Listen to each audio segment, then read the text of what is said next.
எல்லார்கிட்டயும் சொல்றாங்க.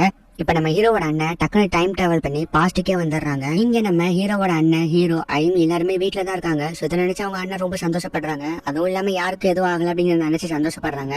ஆனா இந்த ஃபியூச்சரை எப்படி மாத்துறது அவங்க அண்ணன் யோசிச்சுட்டு இருக்கும்போது கரெக்டா கமஹாமி அந்த இடத்துக்கு வரா. கமஹாமி, மறுபடியும் நான் உன்னை பார்த்ததுல ரொம்ப சந்தோஷம்னு சொல்லி சுன்சுக்கு போய் கமஹாமியை கட்டிப்பிடிச்சு எல்லா விஷயத்தையுமே சொல்றான். நான் ஃபியூச்சர்ல இருந்து வரேன், அதோட உன்னோட பவர் என்ன, மத்தவங்க பவர்ஸை ஃபைன் பண்றது தானே. சோ நான் ஃபியூச்சரை மாத்துறதுக்கு நீ எனக்கு ரொம்ப ஹெல்ப் பண்ணுவேன், நம்ம ஒரு டீம் ஃபார்ம் பண்ணணும் அப்படின்னு சொல்லிட்டு சுன்சுக்கே சொல்றான். இப்ப நம்ம கமஹாமி சுன்சுக்கே ஒரு இடத்துக்கு கூட்டிட்டு போறான். பார்த்தா அவன் ஆல்ரெடி அவன் ஒரு டீம் ஃபார்ம் பண்ணி வச்சிருக்கான்.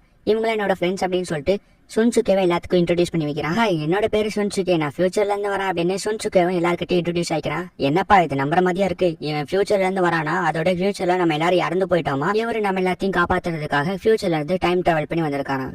நம்புற மாதிரியா தான் இருக்கு, போட்டாடே அப்படின்னு சொல்லிட்டு சிஷினோ சொல்றான். உன்னோட பேரு சிஷினோ, உன்னால எந்த ஒரு ஆப்ஜெக்ட்லயும் ஈஸியா உள்ள போயிட்டு வெளியே வர முடியும், இதுதானே உன்னோட பவர். நெக்ஸ்ட் உன்னோட பேரு மெடோக்கி, உன்னால ஈஸியா அடுத்தவங்கள ஹிப்னடைஸ் பண்ணி தூங்க வைக்க முடியும். ஆனா அவங்கள தூங்க வைக்க போய் கடைசியில நீனுமே தூங்கிடுவ. நெக்ஸ்ட் உன்னோட பேரு மெடோமோரி, உன்னால ஈஸியா அடுத்தவங்களோட மெமரிஸை எரேஸ் பண்ண முடியும். அப்படித்தானே அப்படின்னு சுனசுக்கே எல்லாத்தையுமே புட்டு வைக்கிறான். இப்ப அவங்க 3 பேத்துக்குமே சுனசுக்கே மேல நம்பிக்கை வந்துருச்சு.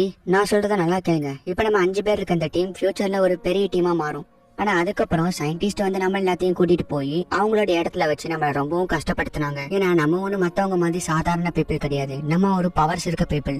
அவங்க பவர்ஸ் இருக்க பீப்புளை அவங்களோட டெஸ்ட்டுக்கு ஒரு சப்ஜெக்டா யூஸ் பண்ணுவாங்க. ஆனா ஃபைனலா அந்த டெஸ்டிங் முடிஞ்சோன ஒரு குப்பையை விட மோசமா நம்மள தூக்கி எறிஞ்சிருவாங்க. அதுக்கப்புறம் நம்ம எல்லாருமே இறந்து போயிட்டோம். பட் இந்த தடவை அப்படி நடக்க கூடாது, ஃபியூச்சர்ல நம்ம சயின்டிஸ்ட் கிட்ட இருந்து தப்பிக்கணும் அப்படின்னு சொல்லிட்டு இவங்க ஒரு பிளான் போடுறாங்க. இப்ப நம்ம சுன்சுகேக்கு 15th பர்த்டேவை செலிப்ரேட் பண்றாங்க. அப்ப திடீர்னு டிவி அட்வர்டைஸ்மெண்ட்ல 600 மில்லியன் yen லாட்டரி விழுந்திருக்கு அப்படின்னு சொல்லிட்டு சொல்றாங்க. என்ன 600 மில்லியன் என்ன அப்படின்னு சுன்சுகேக்கு ஒரு ஐடியா வருது. என்னன்னா நம்மளாம் சின்ன பசங்க, நம்மளால எந்த விஷயத்தையுமே அவ்வளவு கிளியரா பண்ண முடியாது. அதோட நம்மளுக்கு ஒரு பெரியவங்களோட ஹெல்ப் வேணும். ஆனா பெரியவங்களுக்கு தான் நம்மள மாதிரி பவர் இருக்காது, அப்படி எப்படி அவங்க நம்புவாங்க அப்படின்னு சொல்லிட்டு சிஷினோ கேக்குறான். அதுக்கும் என்கிட்ட ஒரு வழி இருக்கு, பெரியவங்களுக்கு தேவையானது பணம், அதை நம்ம கொடுத்தா அவங்க நம்ம சொல்றதெல்லாம் செய்வாங்க அப்படின்னு சுன்சுகே இப்போ ஒரு புது பிளான போட்டுட்டு மறுபடியும் பாஸ்டுக்கு போறான். எனக்கு என்னாச்சு, என்னோட கண்ணு நான் ஒவ்வொரு டைம் பாஸ்டுக்கு வரும்போதும் ஒவ்வொரு டைம் என்னோட பவரை யூஸ் பண்ணும் போதும் என்னோட ஐ பவர் குறைஞ்சிக்கிட்டே இருக்கு அப்படின்னு சுன்சுகே யோசிக்கிறான். சோ இப்ப மறுபடியும் உங்களோட புது பிளான ஸ்டார்ட் பண்றாங்க. ஆனா இந்த தடவை இவங்களுக்கு பணமும் கிடைக்கல, அதே நேரத்துல இவங்க சொல்றதெல்லாம் கேட்கறதுக்கு எந்த பெரியவங்களும் கிடைக்கல. நம்ம சுன்சுகே மறுபடியும் பாஸ்டுக்கு டிராவல் பண்ணி வரான். இப்படி ஒவ்வொரு டைம் அவனோட பவரை யூஸ் பண்ணும்போது அவனோட கண்ணு பவர் குறைஞ்சிக்கிட்டே வருது. சோ அதனால கண்ணாடி போட்டுறான். இந்த டைம் ஆச்சு நம்மளோட பிளானை கண்டிப்பா எக்ஸிக்யூட் பண்ணி ஆகணும் அப்படின்னு எல்லாரும் யோசிக்கிறாங்க. இப்ப மறுபடியும் சுன்சுகே அவனோட 15th பர்த்டேவை செலிப்ரேட் பண்றான். இன்னும் எத்தனை தடவை தான் என்னோட 15th பர்த்டேவை செலிப்ரேட் பண்ணிட்டு இருக்க போறேன், ஆனா என்னை சுத்தி இருக்கவங்க உயிரோட இருக்கும்போது எனக்கு சந்தோஷமா இருக்கு அப்படின்னு நம்ம சுன்சுகே யோசிச்சுட்டு இருக்கும்போது, என்னன்னா நீ படிக்கிற மாதிரியே தெரியல, நீ படிச்சு பாஸ் ஆனாதான் மிடில் ஸ்கூல்ல இருந்து ஹை ஸ்கூல் போக முடியும் அப்படின்னு சொல்லிட்டு நம்ம ஹீரோ சொல்றான். என்ன ஹை ஸ்கூலா அப்படின்னு சுன்சுகேக்கு ஒரு புது ஐடியா வருது. இங்க பாருப்போ, நான் ஒவ்வொரு டைம் ஃபியூச்சர்ல இருந்து பாஸ்டுக்கு வரும்போதும் என்னோட ஐ பவர் கொஞ்சம் கொஞ்சமா குறைஞ்சிட்டு வருது. என்னோட கெஸிங் கரெக்டா இருந்தா என்னால இன்னும் ஒரே ஒரு டைம் தான் டைம் டிராவல் பண்ண முடியும். சோ இந்த டைம் நம்ம கரெக்டான மாஸ்டர் பிளான போட்டு இது எல்லாத்துக்கும் ஒரு முடிவு கட்டி ஆகணும். நல்லா யோசிச்சு பாரு, இந்த ஸ்டூடெண்ட்ஸ்க்குலாம் அவங்களோட பவர்ஸ் ஒன்ஸ் அவங்களுக்கு ஏஜ் ஆகிற வரைக்கும் தான் இருக்கும், அதுக்கப்புறம் அவங்களை விட்டு போயிடும். சோ அவங்க ஏஜ் ஆகிற வரைக்கும் நம்ம அவங்கள சேஃப்டியா பாத்துக்கணும். ஸ்டூடெண்ட்ஸ்லாம் அவங்களோட ஏஜ் ஆகிற வரைக்கும் சேஃப்டியா பாத்துக்கிற இடம்னா அது ஹை ஸ்கூல் தான். நம்ம ஒரு அகாடமி உருவாக்கி ஸ்டூடெண்ட்ஸ்லாம் சேஃப்டியா பாத்துக்குவோம் அப்படின்னு சுன்சுகே சொல்றான். இந்த டைம் பவர் யூஸ் பண்ணா உன்னோட கண்ணு போயிடும், அதோட உன்னால பவரையும் இதுக்கப்புறம் யூஸ் பண்ண முடியாது. இதெல்லாம் தெரிஞ்சும் கூட மத்தவங்களோட சந்தோஷத்துக்காக இந்த விஷயத்த பண்ணணும்னு நினைக்கிறேன், உன்னை நினைக்கும் போது எனக்கு பெருமையா இருக்கு அப்படின்னு சொல்லிட்டு போ சொல்றான். இப்ப நம்ம சுன்சுகேவும் பாஸ்டுக்கு வந்துடுறான். இந்த டைம் கண்டிப்பா நான் நினைச்சதை செய்வேன் அப்படின்னு சுன்சுகே இப்போ ஆர்கனைசர்கிட்ட பேசி ஒரு ஸ்கூலையும் ஓபன் பண்ணிடுறான்.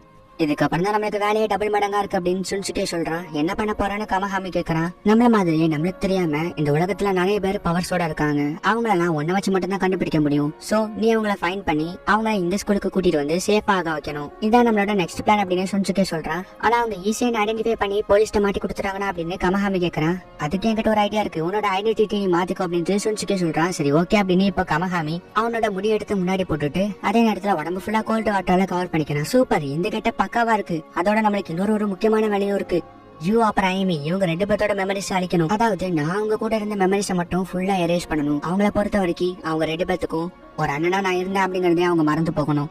அப்பதான் என்னால அவங்களுக்கு எந்த பிரச்சனையும் வராது, அதே நேரத்துல என்னோட டியூட்டிஸ்ல என்னால கான்சென்ட்ரேட் பண்ண முடியும் அப்படின்னு சுன்சுகே சொல்றான். ஆல்ரெடி எல்லாத்தையும் பிளான் போட்டு வச்சுட்டேன், இதுக்கப்புறம் என்னோட டெசிஷன்ல எந்த விருப்பமும் கிடையாது அப்படின்னு பூ சொல்றா. அன்னைக்கு நைட்டு சுன்சுகே அவங்களோட வீட்டுக்கு மெடாக்கியும் மெடமாரியும் கூட்டிட்டு வந்திருக்கா. மெடாக்கிய வச்சு ஐமி அப்புறம் இவங்க 2 பேர்த்தையும் தூங்க வச்சிடுறா. என்ன மன்னிச்சிருங்க அப்படின்னு சுன்சுகே சொல்றான். இப்ப மெடமாரிய வச்சு அவங்க 2 பேர்த்தோட மெமரிஸையும் எரேஸ் பண்ணிடுறாங்க. ஐமி அப்புறம் நீங்க 2 பேருமே என்ன மன்னிச்சிருங்க, நான் இதெல்லாம் உங்களுக்காக தான் பண்றேன், நீங்க 2 பேருமே எப்பவுமே சந்தோஷமா இருக்கணும், இதான் என்னோட ஆசை அப்படின்னு சுன்சுகே அங்க இருந்து கிளம்புறான். அவன நான் ஸ்டோரி முடிஞ்சிருச்சு அப்படின்னு இப்ப பிரசன்ட காட்டுறாங்க. நடந்த விஷயம் நம்ம ஹீரோக்கு இப்ப என்ன புரியுது, இன்னும் எதுவும் முடியல, இதுக்கப்புறம் தான் ஆரம்பமே இருக்கு, நம்ம ஐமியை காப்பாத்துறோம் அப்படின்னு சுன்சுகே சொல்றான். ஆனா எப்படி அப்படின்னு நம்ம ஹீரோ கேக்குறான். இங்க பாரு யூ, உண்மையிலே உன்னோட பவர் என்னன்னா அடுத்தவங்களோட உடம்புல பொசஸ் ஆனதுக்கு அப்புறம் அவங்களோட பவர் உனக்கு வந்துரும் அப்படின்னு சுன்சுகே சொல்றான். இது பத்தி எனக்கும் கமஹாமிக்கும் முன்னாடியே தெரியும் அப்படின்னு டோமாரி சொல்றா. நம்ம ஹீரோவும் நடந்ததெல்லாம் யோசிச்சு பாக்குறான். இப்பதான் அவனுக்கு எல்லாமே புரிய வருது. இந்த மாதிரி ஒரு பவர் இருக்கும்னு பார்த்து நாங்களே ஆச்சரியப்பட்டோம். சோ அதனாலதான் எங்களோட ஸ்டூடெண்ட் கவுன்சில் ஆபீஸ்ல ஒன்னு ஜாயின் பண்ண வச்சோம் அப்படின்னு டோமாரி சொல்றா. நம்ம ஹீரோவும் நம்ப முடியலன்னு அந்த பவரை யூஸ் பண்ணி பாக்குறான். கரெக்டா ஒர்க் ஆகுது. இங்க பாரு யூ, நம்மளுக்கு இன்னொரு முக்கியமான வேலையும் இருக்கு. நீ இப்ப என்னோட உடம்புல பொசஸ் ஆகி என்னோட டைம் டிராவல் பவரை யூஸ் பண்ணு, அப்பந்தான் ஐமியை காப்பாத்த முடியும் அப்படின்னு சுன்சுகே சொல்றான். ஐமி அப்படின்னு நம்ம ஹீரோவும் எமோஷனல் ஆயிட்டு இப்போ சுன்சுகேவோட உடம்புல பொசஸ் ஆகி அவனோட டைம் டிராவல் பவரை யூஸ் பண்ணி பாஸ்டுக்கே போறான். பக்கத்துல ஐமி படுத்திருக்கத பார்த்துட்டு ரொம்ப எமோஷனல் ஆயிட்டு, இல்ல வேண்டாம், நான் ஃபர்ஸ்ட் செய்ய வேண்டிய வேலை நிறைய இருக்கு அப்படின்னு டேட்டா பார்த்துட்டு இப்ப ஸ்கூலுக்கு போறான். இவங்களோட பவர் கொலாப்ஸ் அப்படின்னு கமஹாமி சொல்லிட்டு போறான். இது ரொம்பவும் மோசமான பவர் அப்படின்னு டோமாரி சொல்றான். எனக்கு தெரியும், இது என்னோட சிஸ்டர் தான், ஏன்னா அவங்களுக்கும் இப்ப காய்ச்சல் வந்து சரியா இருக்கு அப்படின்னு நம்ம ஹீரோ சொல்றான்.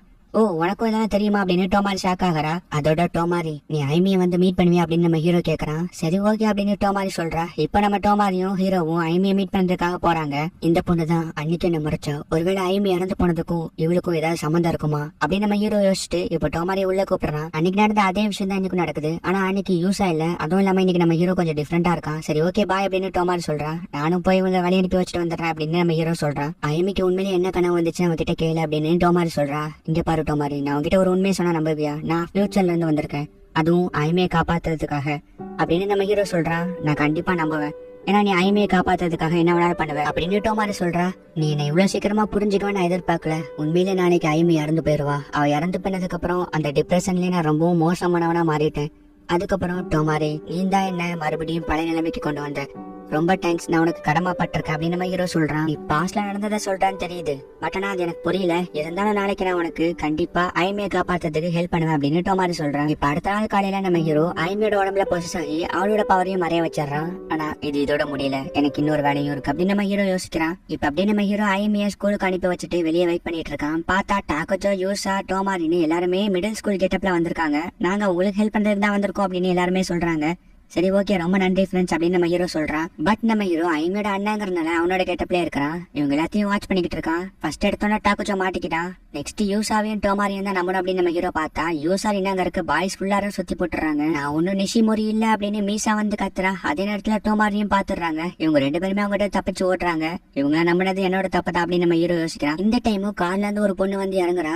இதுக்கெல்லாம் காரணம் நீதான், ஒய்காவா என்கிட்ட இருந்து பிரிச்சதுக்கு காரணம் நீதான், இதுக்கு ஒரே வழி உன்னை கொல்றதுதான் அப்படின்னு அவளும் நம்ம ஐமியை கத்திய வச்சு கொல்லான்னு வரா. பட் ஆனா அதுக்குள்ளேயும் நம்ம ஹீரோ வந்து காப்பாத்திடுறான். ஒழுங்கு மரியாதைங்கிறது போ அப்படின்னு நம்ம ஹீரோவும் டோமாரியும் அந்த பொண்ணை பயங்கரமா பயன்படுத்தி விட்டுறாங்க. இதுக்கு மேலே இந்த மாதிரி பண்ணனா அதுக்கப்புறம் என்ன பண்ணுவான்னு எனக்கே தெரியாது அப்படின்னு நம்ம ஹீரோ மிரட்டுறான். அந்த பொண்ணு பயந்துட்டே அங்கிருந்து போயிடுறா. ரொம்ப டென்ஷனா அப்படின்னு ஐமி கட்டி பிடிக்கிறா. அந்த கார்ல இருந்து வந்த பொண்ணும் ஐமி உயிரோட இருக்கிறத பாத்துட்டு அங்க இருந்து கிளம்பிடுறா. இப்ப நம்ம ஹீரோவும் ஐமியும் வீட்டுக்கு போயிட்டு இருக்கும் போது கமஹாமியும் மெடோக்கி அந்த இடத்துக்கு வராங்க. நம்ம ஹீரோ ஜஸ்ட் கமஹாமியை பார்த்து பூ அப்படின்னு அவனோட ஃபர்ஸ்ட் நேம் யூஸ் பண்ணி கூப்பிட்டோன்னே கமஹாமிக்கு எல்லாமே புரிஞ்சிருது. அதாவது நம்ம ஹீரோ ஃபியூச்சர்ல இருந்து ஐமியை காப்பாற்றுறதுக்காக தான் வந்திருக்கா அப்படிங்கிற எல்லா விஷயத்தையுமே கமஹாமி புரிஞ்சுக்கிறான். இந்த இடத்துல இந்த எபிசோடையும் முடிக்கிறாங்க. இந்த